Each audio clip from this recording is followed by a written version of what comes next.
Assalomu alaykum жалпы kesipteşler. Men Mamedaliyev Бақытбек Қуатбекович Тоқтоғұл районунун ээлери болом.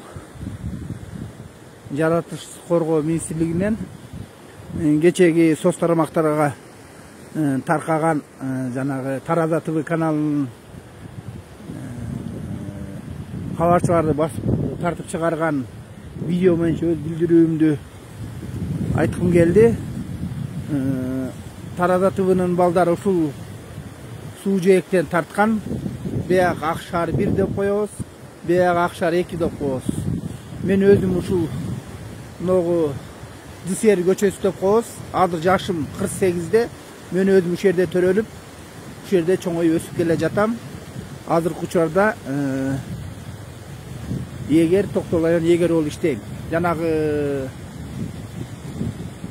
кыргоолдор боюнча кыргоол былтыр эле же мурдагы жылы келип калган жок. Бул кыргоол мен билгенден 30-40 жылдан бери өзү илгертен эле бу жерде кыргоолдор байырлап келген.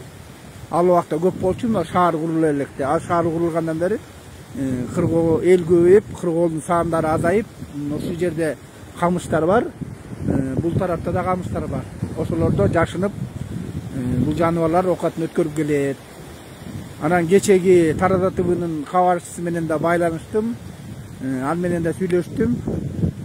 Ага мен өз жеке оюм билдирдим. Сен тастыкталбаган мындай кабарларды, мындай Facebook баракчаңа же болбосо Instagramга жүктөбө деген экөө сүйлөштүк, жүктөбө дедим. Анан эч кандай бу жерде мен деле күнүгө ушул жерде жашайм дедим го. Жашап ушул жерде чоңойгом. Эми бар, арабызда браконьерлер бар.